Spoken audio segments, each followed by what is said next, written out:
Hello once again and welcome to the highlights of set 2 of the title clash of the Magnus Carlsen chess tour finals. Magnus Carlsen, the man who was trailing by a set after the opener, has bounced back.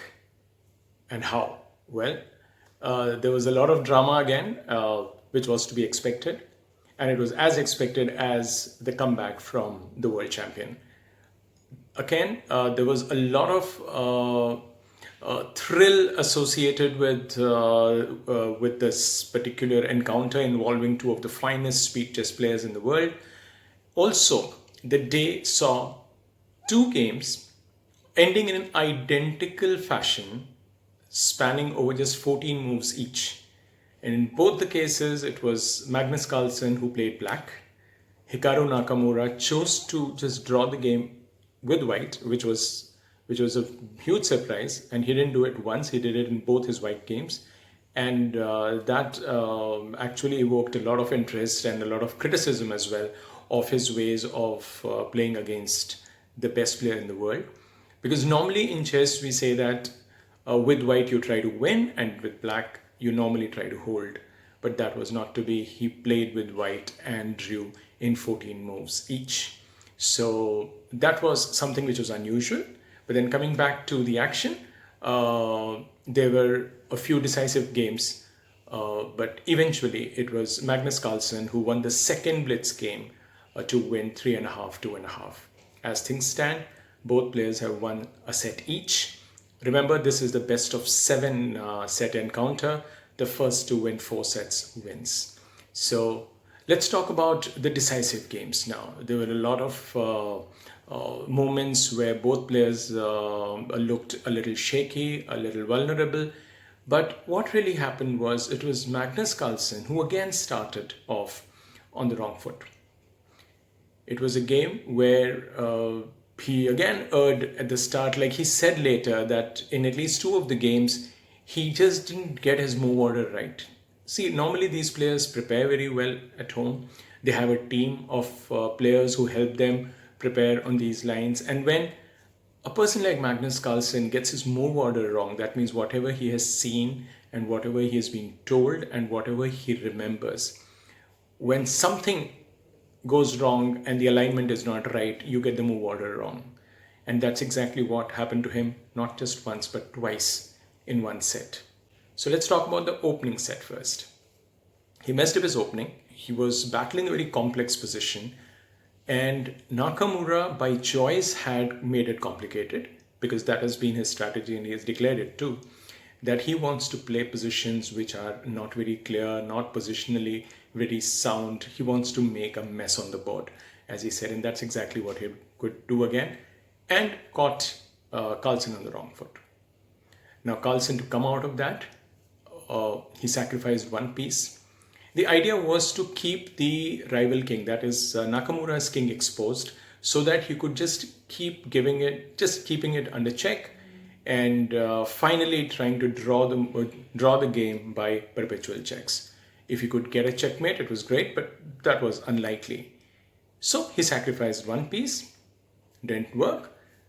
A little later, he sacrificed another piece. And Nakamura's king was obviously exposed. It was running all over the center of the board.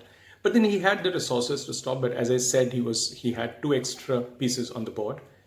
And then finally, Carlsen couldn't just continue with this kind of strategy. Nakamura's defense came into place. And eventually, Nakamura won. Now, this particular game, which looked lost for Carlsen for a long time, later on, thanks to the computer analysis, which is actually available these days, so it was shown that Carlsen had missed a continuation, which would have helped him force a draw despite being down a rook, and that he missed. Because let's be fair to these players, they're playing under tremendous pressure, and in this particular game where time is obviously at a premium. At one stage, Magnus Carlsen took 11 minutes to make a move. Remember, they start with 15 minutes on the clock. He took 11 minutes for one move. And that's where the initial flurry of moves, it just came to a standstill. And then it was quite clear that Magnus Carlsen had done something seriously wrong with his opening lines. And then he wanted to salvage the position, and that's why he took. And then later on, he said that, look, I needed to make certain calculations. But imagine he invested 11 minutes out of the available 15 as your starting time. So anyway, eventually he missed that line and the game went Nakamura's way. So the score stood at 1 set to Nakamura, 1 game of the second set to Nakamura. And here was the world champ. Even after so long into the match, he hadn't won a game. Again, a rarity, but then it had to end at some point. And it didn't really take too long for the decisive result to come Magnus's way. What he did, the next game, rather he was surprised to find Hikaru Nakamura facing the Berlin defense. I mean, it's called the Berlin Wall, to say from Lack, and just was happy to draw the game in 14 minutes, as I said. Now, this game lasted less than a minute. Imagine both players start off with 15 minutes each, and when the game ends in 14 moves spread over less than a minute, so both were having more than 16 minutes on the clock. In fact, one of them had even 17 minutes. Now, Nakamura had actually sacrificed that one game with white, and a lot of people were saying, what kind of a strategy is this? If he can win from black, why can't he try a little harder with white? But then anyway, that was a strategy. Now, then came game 3. Now, game 3, again, with Carlsen playing white, he got his opening lines mixed up again. Now, as they say, lightning doesn't strike the same place twice, but here the mix-up of moves did hit Carlsen twice in a day, and both the times when he was playing with white pieces. So he got it wrong. His king was under pressure. Things looked a little difficult for him, but that is where he actually saw a position which he later on went on to say that at one point he just thought that if Nakamura had moved his kingside pawn to the 4th square, and in his own words, it was like, I was completely lost. Now, imagine if he had to lose that game, the set would have ended right there. But Nakamura missed that trick. He played something else, and of the very next move, once Magnus Carlsen managed to push his central pawn, his position just opened up. And then he said, look, from this position onwards, I think it's an equal fight. And I'm in a great position. White can just fight from here. And then he kept improving that position because his pieces came into play and he wanted to get rid of a central pawn, which he did.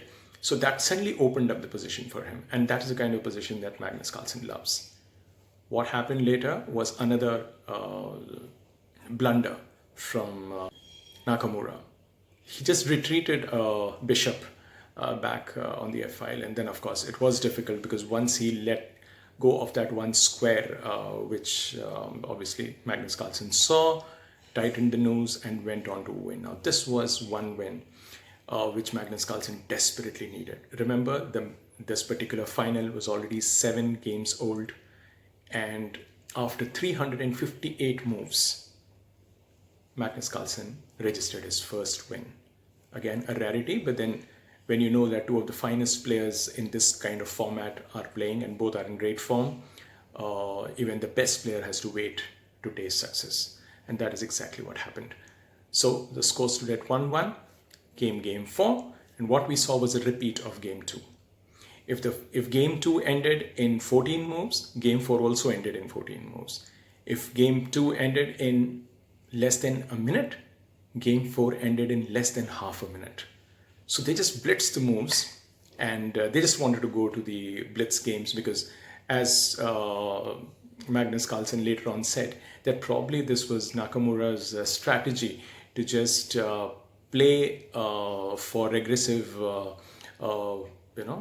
positions where he can show his aggression through the pieces, obviously, and worry Magnus Carlsen, even though Magnus was playing with white. But he was happy to draw with black. So that was Nakamura's strategy. Well, he got 2 draws, and as Magnus Carlsen later on said, that it was quite funny to see that we played the same game twice. Well, so the game stood at 2-2. Then there was a blitz tiebreak, a pair of blitz games. The first game was a draw. Nothing really great because both players didn't get much out of it. After a point, it was quite clear that both players had realized that there was nothing to play for a win. So they just decided to draw. Came the second blitz game. This time, Nakamura had a choice. Nakamura was playing white. He could have gone for probably another 14-move draw, like we had seen earlier in the day, not once but twice. But then Nakamura probably must have thought, if they just decide to draw this game again with Nakamura playing white, what would happen next? Well, that would have taken the match to the Armageddon, that is the seventh game, which has to decide that set. Now, since Magnus Carlsen had finished ahead of Nakamura in the tour standings, and of course he had won 3 tournaments and Nakamura didn't win any. So based on the rules, the first right to choose a color in Armageddon would have gone to Magnus Carlsen. Now what if Magnus Carlsen had chosen black? Same situation, and then Magnus had to only draw the game with black to be declared winner of set 3. So probably he thought enough is enough. 2 draws with white, 2 quick draws were enough for the day. So he decided to play a normal blitz game. As it turned out, he came under pressure. And then at one point, just Magnus Carlsen was just lucky to get this trick. Although had the game continued, he would have probably won because he had chances, but then he was also liable to make mistakes. But he was very lucky that Nakamura missed out on one particular move and allowed Carlsen to place his queen in such a position that either he wins Nakamura's rook or he checkmates him immediately. So of course he couldn't have saved the rook because he would have obviously tried to survive. But then at that point, Nakamura gave up because it was quite almost foolish to continue playing when you are down a rook against a player who's in such a good position. So that ended the set, 1 set all, and Magnus was back. Now, this being the best of 7, as we know that the first player to win 4 sets wins. So now it's the scores are tied, and with both players having their own problems, in the sense Magnus Carlsen is struggling because Magnus Carlsen is not playing at his best. He's not happy with the execution. He has the skill, obviously, I mean that's undoubted, but in this match what we have seen so far is, though the score is 1-1, Hikaru looks better prepared, and Carlsen is a bit he's still not as smooth in his execution as we have seen. Obviously he does see a lot more, but we haven't seen the finest, I mean that smooth flowing game from Magnus so far. Well, anything can happen. A lot of action still left. Now that the score stands 1-1, we can expect another tough game with both players believing that they can take the lead. So I'll be back with more tomorrow. Till then, it's bye from me. Thanks for watching.